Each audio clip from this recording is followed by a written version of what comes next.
Mad Scientist Wilderness Cabin Part 2. Wednesday the 28th of August, 2024. I'm back. Almost there, guys. It's been a while. I'm camped out a mile down the hill from the place. I'm seeing if I can post from here this time. It's been almost a year exactly, kind of wild. Does anyone else remember the last thread? I'm going back up tonight, or tomorrow. I do remember it fondly. Let us know what you find. I'll be collecting more books, slides and laptop this time. Took me too damn long. I'm anxious and afraid someone has been there to loot since last time. Thankfully the odds are low this far out. Thanks for remembering. I'm a guy whose family owns homestead property way out off the road system. I can only get here by riverboat or plane and it's a couple hours either way on water. Anyways, there's a mad scientist guy who used to live close by, an eccentric West Point grad, I think, former airline pilot and mad scientist. His house in on the side of a mountain, he hasn't been there in 20 years now and his family has forgotten about it. He has some wacky but interesting theories on electromagnetic fields coming from a local dormant volcano, and there's a hum, it's a whole thing. I don't have the pictures on this phone but I'll take more when I get up there. He's the kind of guy that has 50 copies of himself explaining his theories stacked in his house, from when he was sending it to universities across the US. He also has weird paintings and old books. I went there and went inside last year and shared my esoteric spooky finds. Thanks for posting. I was on the last thread, trying to figure out if this was someone I know by reputation. Figured out it probably wasn't, but they might have known each other.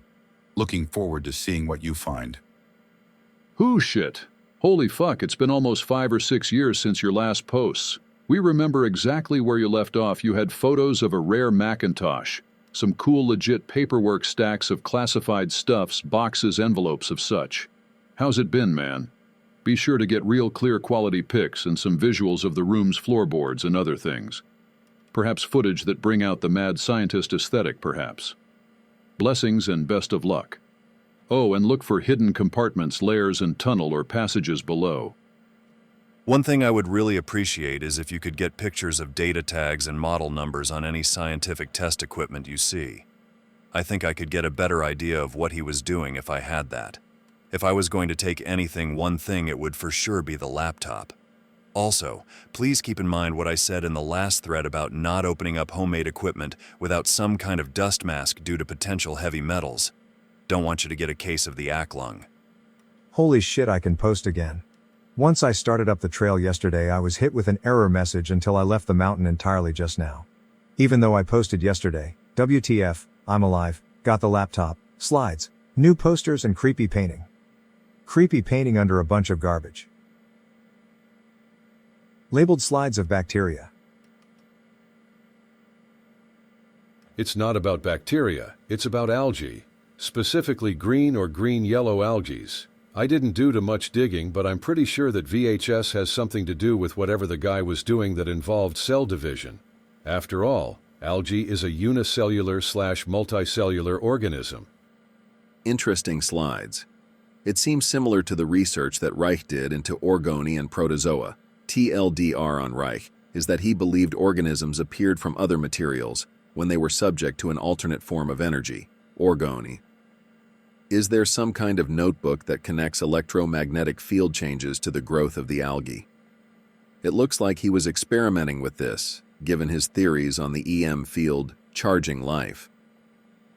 Any copies of the letters he sent the colleges and universities about his research? Sad, because he's probably right about some stuff, but for some reason he trusted academia to be open to alternative theories. Here's some examples of the slides. There are full cardboard boxes full of them, but I didn't see any specialized equipment sticking out for recording or viewing. All types of green algae. Looked at most and not posting sauce for time's sake. However, one of the algae he studied was also single-cellular, Desmid Isles. Did you look at the test tubes shown in the last thread? Where they marked? Papers with results? Bookmarked inside an Encyclopedia Americana book. At the entry for Israel, folded pages of something. Numbers of some kind. I'm not into that, but someone probably is. Any signs of other people visiting the location? Everything is still there? Hope you brought a gun. Someone had been up the trail at some point, but no one had gone inside. An animal got in and tore up an old couch cushion, but I repaired the window enough to keep them out before I left. Also, yes, I had a 44 mag big iron, rusty World War II machete and a loyal doggo who's as good of a Fallout companion as anyone could hope for. Laptop and OG power source. Charging now. I can hear a hum or buzz when it's plugged in, so something's working. Pulled the lithium battery out, no bulging or leaking or anything. Seems in good shape despite being through 20-ish sub-freezing winters. Bookmarked sections in this book. Pages of note cards with more data, probably at least 50 of them. Hey there. These are notes of development times for slides. I used to do darkroom photography. Looks like this guy was a specialized photographer or chromatographer. Interesting guy.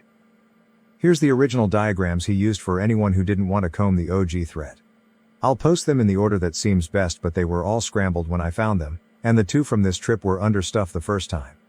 But they form the basis of his mad science. I don't remember them being marked, but I also don't remember looking at them again this time, I think because they were blank. Oh nice, good catch. Thank you. I don't know where he would have done the darkroom work for these. Why was he researching electrical properties of algae? Why did the guy jump from 1800s to 2000s, leaving no 1900s entry? Holy shit, that thing is ancient and in excellent condition. Might have something to do with his electromagnetism makes life begin and cells divide thing. As my best guess. More pieces to the puzzle. The numbers with Israel? No idea. He was a pilot, international and Air Force trained, so maybe something to do with that. Miscellaneous travel stuff. Rome postcards are from 1971, Strange Animal Viewmaster is from 1958.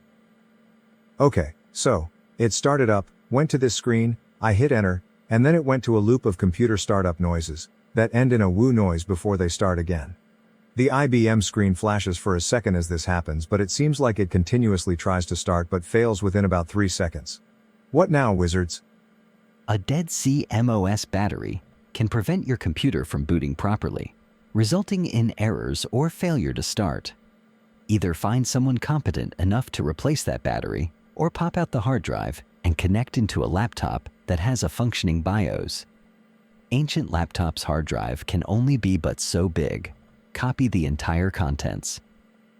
First thing, so nothing gets overwritten by accident, and share the zip or ISO or whatever with us.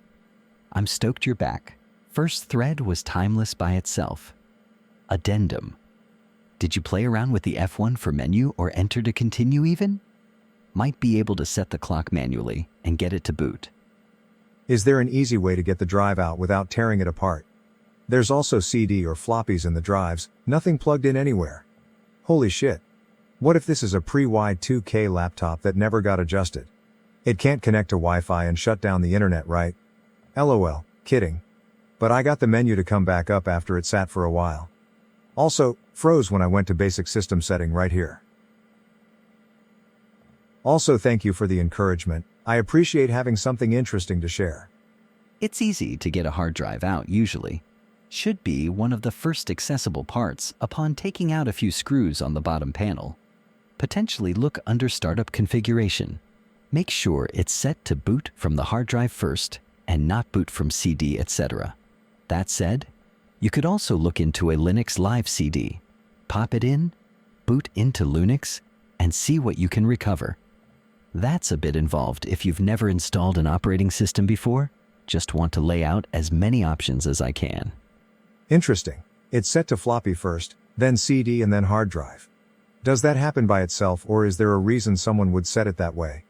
Okay, what should I do after that? If all this fails, I'll try the hard drive next. Bruz, it was working, but then it died again. I looked at the security part of the boot menu and it said that it had no passwords needed for anything. But when it eventually started up, before the Windows home screen appeared, it asked me for a name and password. When I hit cancel, it went to the main home screen pictured in referenced post. Oh shit, this is interesting. Anon, do you think this mad scientist is some basic schizo who read up on Spirit World CIA experiment shit? Or is it some form of legit dead-ass gov psyop?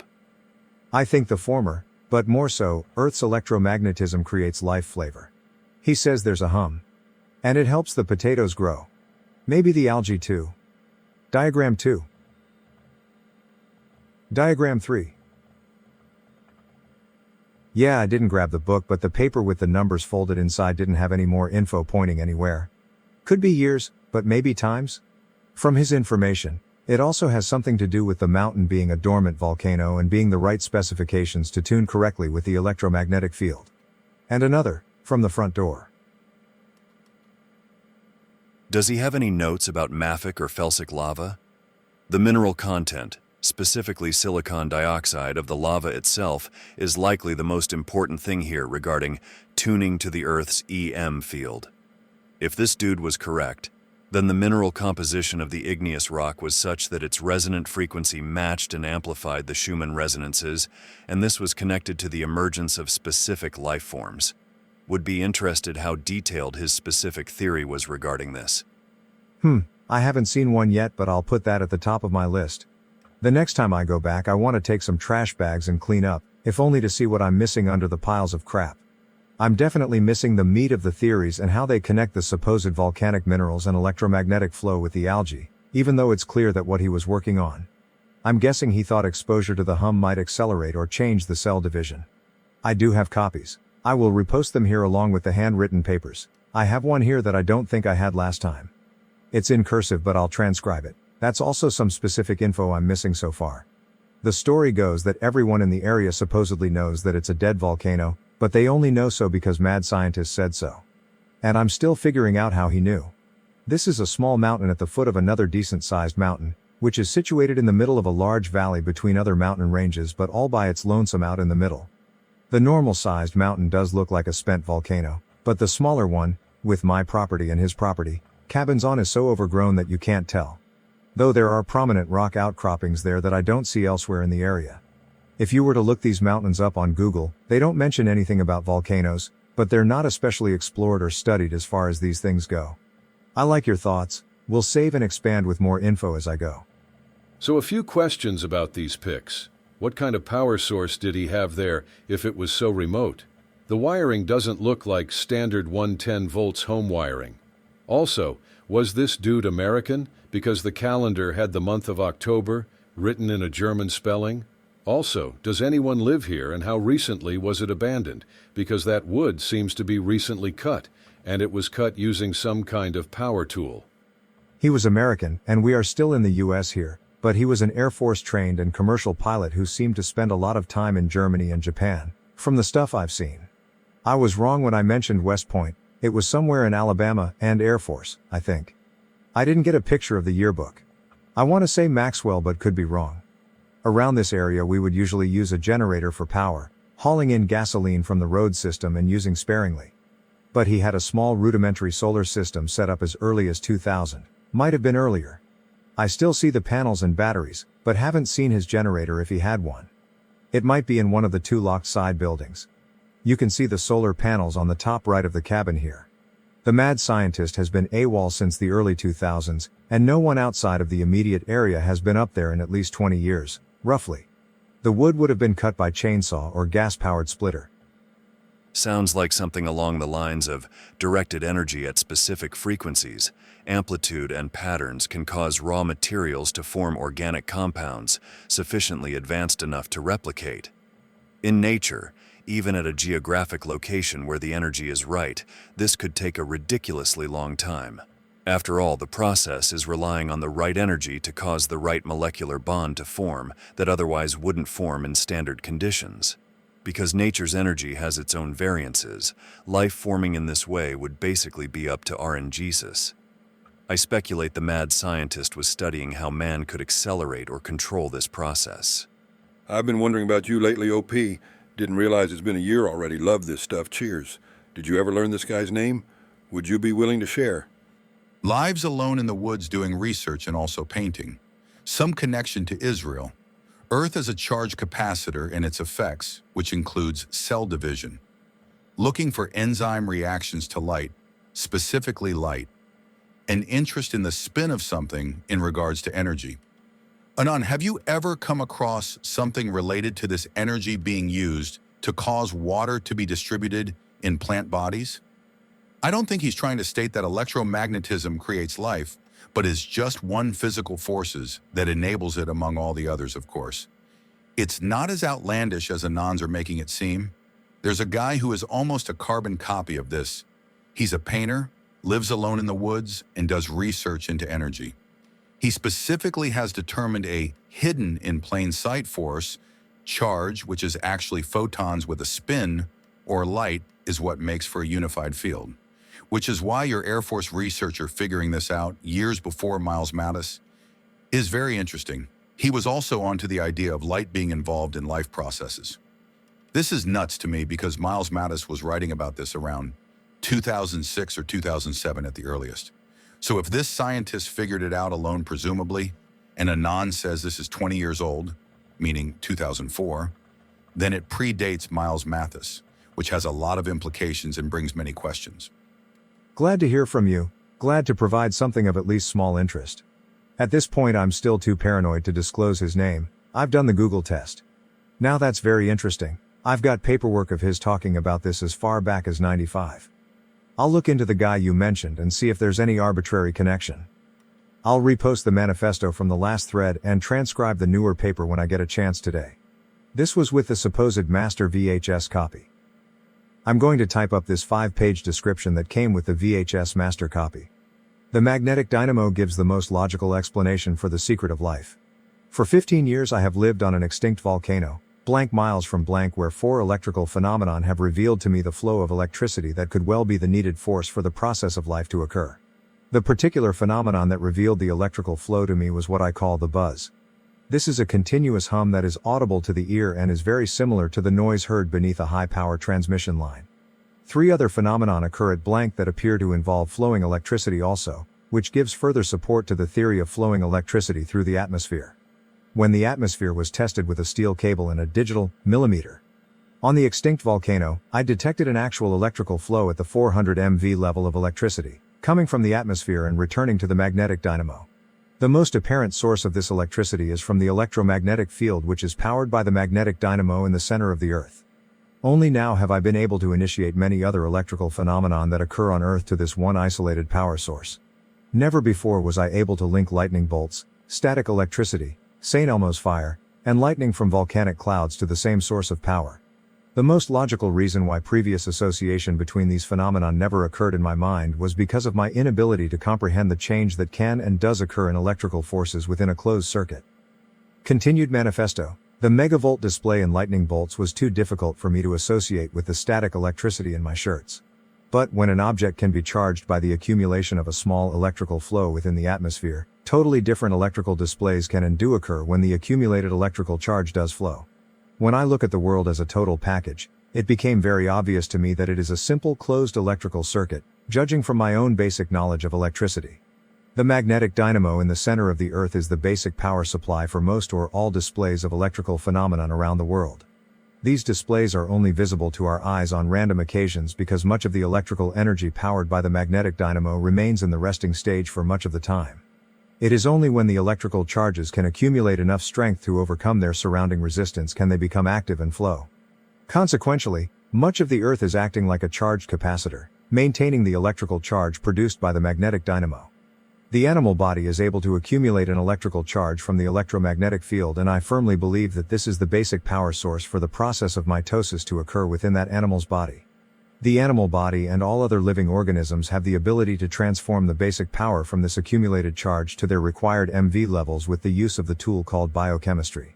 The magnetic dynamo is able to produce the much needed governing force to control the whole process of life on Earth. Thanks for posting. I'm pretty sure he meant multimeter instead of millimeter. You would use a multimeter to measure the voltage. So 400 MV is actually about 4 volts, which isn't a lot. Dude was onto something, but I don't think he truly considered the source of the voltage he recorded. I've got a lot of thoughts, but this isn't my personal blog. I will point out, however, that I think he was trying to explain phenomenon such as volcanic lightning, and he's limiting his thoughts to the notion that our EM field is created by the magnetic dynamo of our purportedly iron core that spins at the center of the Earth. I think this is complete bullshit, BTW. What he's not considering is piezoelectricity in silica. Under pressure, silica will store energy in charged domains. This energy gets released when the pressure is released. So, in a volcano, you have a release of pressure and an eruption, and a subsequent release of electricity, aka volcanic lightning. regarding his hum. Yeah, volcanic rock would hum if it just happened to be the right random mineral mix to resonate at atmospheric frequencies, which is what he was hearing. Also, more atmospheric electricity, created by piezoelectric resonance, would kickstart chemical reactions that would create the precursors necessary for algae growth. Good luck getting any academic to admit this is happening, though. The Earth's EM field and how it actually operates is one of the most closely guarded secrets IMO, and what we are taught about it is complete bullshit. Transcribe the newer paper when I get a chance today. Playing the tape along with some simple voice transcription software helps. I've even used Google Voice to do this if you don't want to shell out money. Sorry, to be clearer, I have the VHS tape but do not currently have a way to play it. I don't have a VCR at home, and the old CRTV that I had used before broke down over the course of this last winter.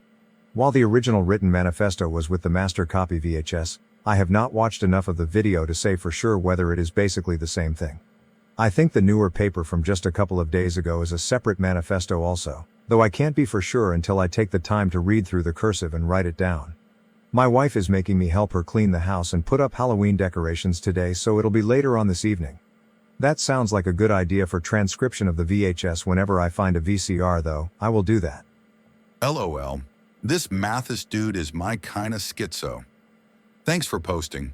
I don't think he's trying to state that electromagnetism creates life, but is just one physical forces that enables it among all the others, of course. It's not as outlandish as Anons are making it seem. Yes and no. What he's proposing isn't outlandish. It does make sense within the context of established academic science. But if we can stimulate life using low frequency, naturally occurring electric charge amplified by readily available minerals, then this concept flies in the face of the foundation of modern society. You can grow food, algae, with rocks and volcanic ash. We'd be forced to consider what 50 Hz and 60 Hz power transmission lines do to the environment and to animals, or why microwave ovens operate at 2.4 gigahertz, which is the orbital frequency of H2O, of which humans are mostly comprised, or why people had breathing problems, blamed on black, during the rollout of 60 gigahertz 5G towers, and 60 gigahertz happens to the orbital frequency of oxygen. It's the second and third order questions that arise that become problematic in modern society. If you understand our atmosphere as an EM field derived from what is essentially a massive Tesla coil, as our mad reclusive scientists discovered, then you begin questioning what we are told about Earth. Basically, it almost has to be hollow or contain some kind of tube that functions as a waveguide. And this entire system that creates an EM field that is essential to life almost has to be artificial and planned. This is a slippery slope of questions that are hard for normies to come to terms with. I see, that's way more than I knew and good information to have. I'm no biochemist, but I agree that the EMF is spooky and kind of off concerning what we know and teach about it. I don't know if you were the Anon I replied to about the space situation, but the fact that we all evolved here under its influence would at least infer that might have an innate effect on our minds or biology. Yeah. It's not a coincidence that the Schumann resonances, frequencies of Earth's EM field, are the same frequencies as our alpha and beta brain frequency ranges. Lots of research into how the EM field affects animals, but for some reason that research hasn't been extended to humans. And into schizo territory, signals can hold data. Why not a global broadcast that affects animal life and provides basic instructions to them? Especially when you consider the implications of the shape of our EM field, solenoidal dipole, which almost has to be artificial and not naturally occurring IMO. For shits and giggles, look at the magnetic field lines of the Earth, then research Tesla coils and radar waveguides. It's almost like the EM field was designed specifically to enable animal and plant life on Earth, and to work perfectly in conjunction with them. Local AV company can easily convert a bunch of VHS tapes to digital for you. That's a good idea too. I want to watch them for myself before handing them off though. Might evaporate. OP, have you thoroughly explored the surrounding acreage? I mean a few 100 feet radius around the building. Outbuildings, water cisterns, evidence of site work? I give a few 100 feet as a radius because I've seen water tanks that had to be that far away in mountainous areas because that's where the spring was. I have not. There are the 2 sheds or small cabins in the yard, one collapsed, The other one's still locked, but the surroundings outside of the yard are thick spiky jungle, which may or may not contain angry bears. Depends on whether or not they got the message last summer. Not at this cabin, but close by. Anyways, since you mention it, he had to take the ATV down the mountain to a natural spring near where the hill and a river met, and that one isn't even accessible anymore. We used to have a hand pump near the bottom 1/3 of the mountain, and even then it was iffy. I doubt he was able to get a well dug out anywhere closer to the top. I will remember this the next time I go though, might be easier to see stuff above ground level in winter. The small mountain this all takes place on hits roughly 600 to 700 feet elevation at the top, while the normal sized mountain it lays below is around 7,000-ish feet. This is one of the bigger easily accessible rock outcroppings, if anyone can tell anything from looking. This is also within the first 100 feet from the base. I stapled some insulation plastic across the busted window to keep the beasts and weather out entirely. There was some smaller than bear crap in there, but hopefully this will help. I want to clean up some next time as well. I seem to remember seeing documents recently in places like /x/ about CIA spooks beaming signals into our minds to influence us to one degree or another. It'd probably be beneficial to someone to keep the ideas out of the public zeitgeist. It's wild how they can add that layer between how biology and science works for everything else, and how it relates to people. Dogs literally come from selective breeding of wolves and from under the influence of caveman thousands of years ago. But in modern day, the idea of selective genetics means you're a Nazi or fascist, and that's the end of the discussion. Different situation but same metric of, it doesn't apply us, don't ask.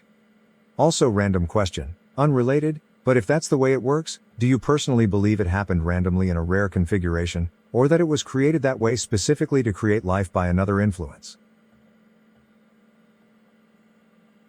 Man, this dude was /X before /X was /X. Books about EM physics, astrology, and German opera. I wish I could meet this guy. Do you personally believe it happened randomly in a rare configuration, or that it was created that way specifically to create life by another influence?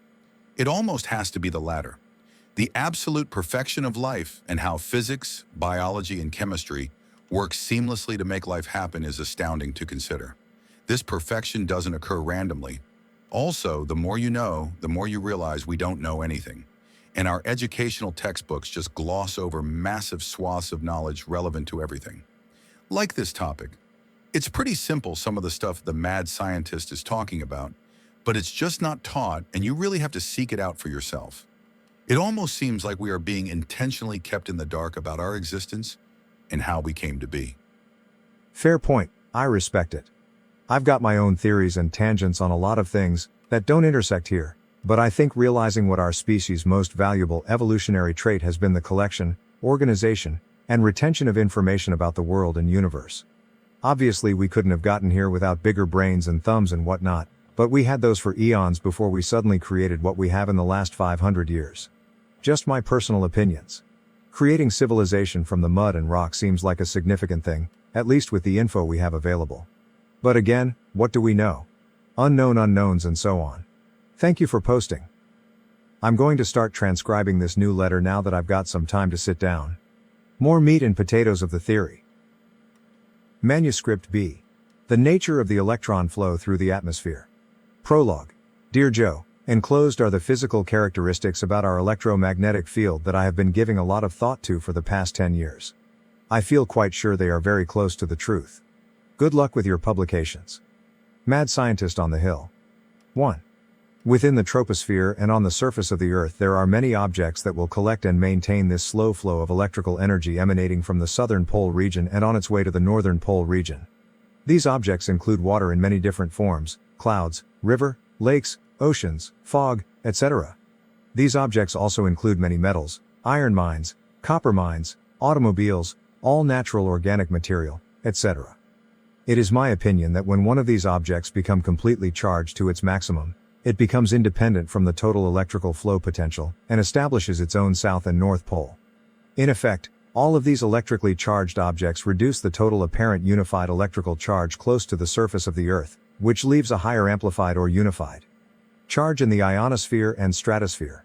One apparent result, in my opinion, is that this higher electrical charge in the outer atmosphere which attracts plants to grow in a vertical direction from the Earth. 2. The Earth is able to create the electromagnetic field because the crust of the Earth 360 degrees every 24 hours, and with all the rigid metal deposits in the crust acting as a magnetic field. The molten core of the metal in the center of the Earth lags that 360-degree daily rotation, thereby acting as the moving armature in a generator, which creates the electron flow we detected on Mad Scientist Hill. 3. The mechanics of the hum. The audible sound of the hum on Mad Scientist Hill is caused by the congested flow of electrons seeking a path of least resistance provided by the substance of Mad Scientist Hill. These rapidly flowing electrons are colliding with the molecules of air around the top of Mad Scientist Hill and creating a sound wave that is audible to the human ear. Okay, that's the end of this paper, one piece written on both sides. Interesting. Seems like his findings might be corroborated somewhat. Ha ha ha ha ha ha, published the day before I made this last expedition. Coincidence, I'm sure? But yeah, they seem to be talking about something similar. The article says it's been theorized for about 60 years. Okay, so, my next steps are getting a VCR for the tape, and getting video and transcription of his own words. Cleaning up the cabin piece by piece and looking for more relevant info/data/passwords, search the immediate area and outer buildings for evidence of something interesting enough to warrant entry. Setting up a website or something to centralize all the info and story, outside of the Lunar Pottery discussion board. Anything else I'm forgetting? Thanks for the feedback, everyone. Also, does anyone have any thoughts on the latest transcribed paper? These 3 posts, I suppose the core of the theory would be his video, diagrams, and written words of description, right? I think I have the 2 written papers and the 1 explanation letter being sent with the videos. I know it's a long weekend, stay frosty out there, Anons. Cool, thanks. Yeah, I've read a fair amount of Reich, and I've flipped through DeMio's accumulator book. I will dig in deeper to his works. I did also recently read the guy's book that called Orgone Radix. Lately, I've been spending lots of time barefoot in nature and in rivers and lakes and wondering about, understanding what areas may offer more negative ions, and also wanting to know more about healing with sound. If you have any knowledge in that direction, I would be grateful to hear it. Any luck with the laptop, OP? I've gotten it charged up and starting relatively smoothly, though it seems oddly barren. After the Windows 98 startup, it asks me for a name and password to sign into Windows. Obviously I don't have the password, but when I hit cancel it starts up the home screen with the usual sounds and layout. It just seems like it's almost at factory settings. No documents or internet history or anything. Could there be stuff hidden behind the password on a basic laptop from that long ago? You can try making a thread on /g/. After I charged it for a day and set to boot from the hard drive, it asks for a password but still starts up pretty smoothly now. But it seems suspiciously barren. So I have to try and figure the password if I can. Doubt it, but we'll see. I don't know if the password can protect hidden info if not entered correctly. Maybe I'll do that, thanks. Hi, OP. Have you thought about renovating his cabin and turning it into your own bug-out base if society collapses? Someone mentioned that last time. I could probably do that. I'm going to clean it up either way and see if the wood stove still works well enough. It's still keeping the weather out this far down the line. I need to clean up anyways to make sure I'm getting all the pertinent paperwork or diagrams. The way he writes is interesting. Supposedly combining upper and lowercase letters in the haphazard fashion seen here is a symptom of schizophrenia, not proof of anything, just an indicator. You're right, it does seem pretty random. He may have well been by that point. I think he was in a small plane crash along the line somewhere. From what I heard. This wood was recently cut. Spoopy. I think it is possible he has someone to deliver cut wood for him. Likely rarely sees the guy and was probably still being paid. I know it may look like it, and I don't know how familiar you are. But I am definitely 99.95% sure that wood is the same wood that's been there. There isn't a thing like recurring wood delivery out there. When I mean the middle of nowhere. But the only guy that would be up there with a four-wheeler for hunting or whatever is the kind of guy that already stole Mad Scientist's spare ATV after he left the area, and would never do that kind of thing. I'm pretty sure anyways. He likely succeeded and became a plant. Maybe working on symbiosis with some algae species or something to permit systemic perpetuation, at least in terms of food sources. Or like the other Anon said swamp monster, or got bagged by an org. Last my dad knew, he left and went to California, and got old enough to either be in a home or passed by now, His other properties off the mountain have been given to local universities and developed in the last 5 years, so we're all pretty sure he kicked the bucket. No one's heard from him in over a decade now. I have a feeling this thread will pass on before too long, hopefully not, but still. Everyone here has been great, and I appreciate the encouragement and feedback. There's a slim chance I might go back this fall one last time, probably not. And the trail is harder to finesse in the winter, but if anything new that comes up I'll make an update and continue to try and compile what I have already.